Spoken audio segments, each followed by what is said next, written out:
Thatched pub, village green, acorns from the oak tree, and village clock. You'd think we'd be in the heart of the English countryside. We're actually in Northolt, in Middlesex. Just goes to show how wrong you can be. First impressions, eh?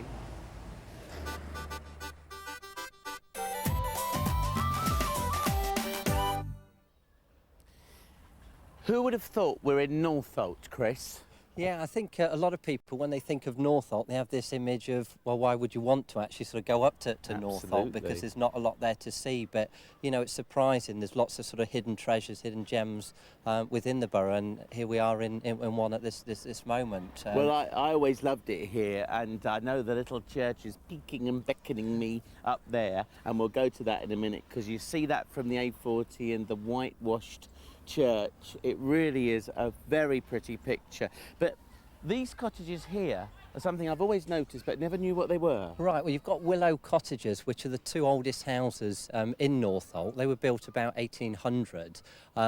Nowadays they're just used as storage sheds by the council, but over the years there's been several attempts to sort of get rid of them, but luckily sort of local residents and that have applied pressure, and we've managed to retain them. And I think, you know, with the buildings plus the Virginia creeper sort of going over them, they're magnificent at this time of year. And but why do people want to get rid of things? I can't believe it. This is Northolt Brook. We can hear children behind us, which is coming from up there, isn't it? That's right. You've got like a traditional sort of English village here. You've got the school, we've got some of the cottages, we've mentioned the church earlier on, we've got the brook running sort of through the centre. You've even got the oak tree there, which probably was used as a gathering point by the local villagers. And most importantly as well, you've got the pub behind. Which is beautifully decked out, and we'll follow the little brook. Where would this run into? This would sort of run down into the River Brent. You've got lots of sort of little brooks around this area, which would all sort of eventually flow into the River Brent, and then obviously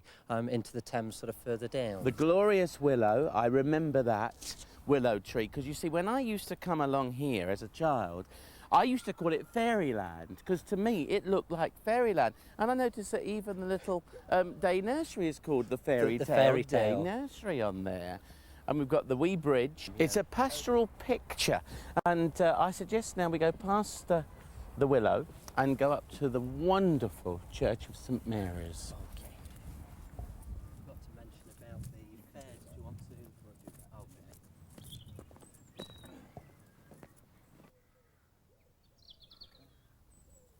I'm with Joanne in the church. Joanne, you're from not round Middlesex, are you? I'm actually originally from Birmingham. She's a Birmingham girl, so if you get a little bit like that at times, we will forgive you. Thank you. But you obviously know about this church. You've been working in this church for how long? About 3 years. 3 years now. And up here, the first thing I notice is one of those plaques that you would put on a funeral, what do you call it, cortege, isn't it? Like yes, that's right. The carriage that the body was covered in. Is there anything particularly interesting about this one? Well, apparently, I don't read Latin myself, but the inscription around the edge that you can see apparently says that I wish to depart this place and be with Christ, or words very much to that effect. Do we know much about the person?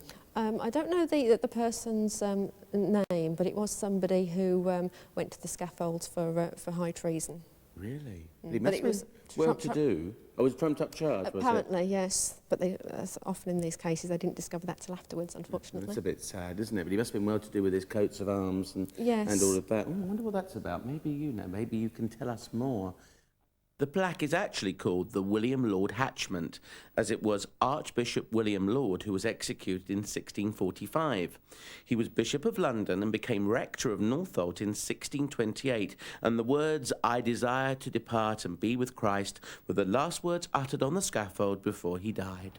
Well, the church didn't disappoint me, but you've taken me round to the backwoods here. Yeah, Chris. If ever you come up to St Mary's, you should always just sort of come round the back of it, and again, you'll discover the site of the old Northolt village. Back in the 7th century, back in Saxon times, the old Northolt village would have been here, fairly sort of small and everything, and it would have extended that way. But as I say, in the 13th century, the lord of the manor wanted a new house, so basically he asked the villagers if they would build him a house, and they agreed.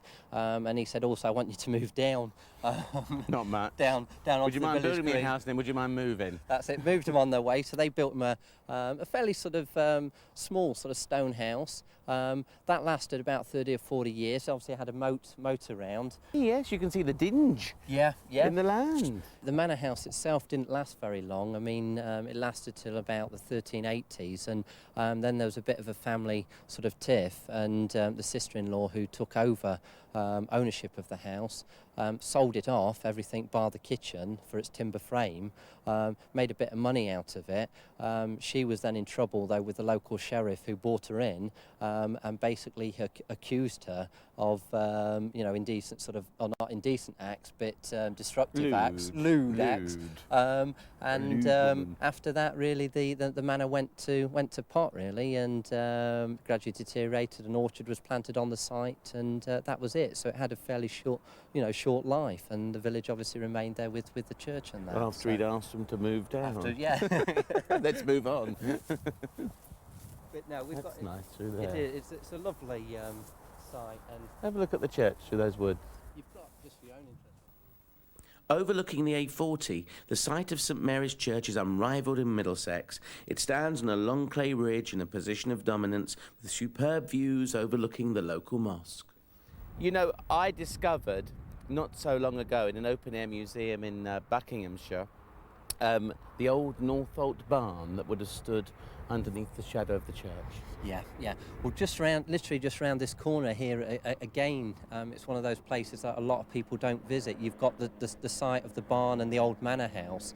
And at the moment there are plans underway to try to open that up a little bit more and let people know exactly what was here, because we're standing on probably one of the most important manor sites, certainly in Greater London, and a lot of research has been done on the area, but again, probably the locals know about it, but further afield, people aren't aware that this was an important site.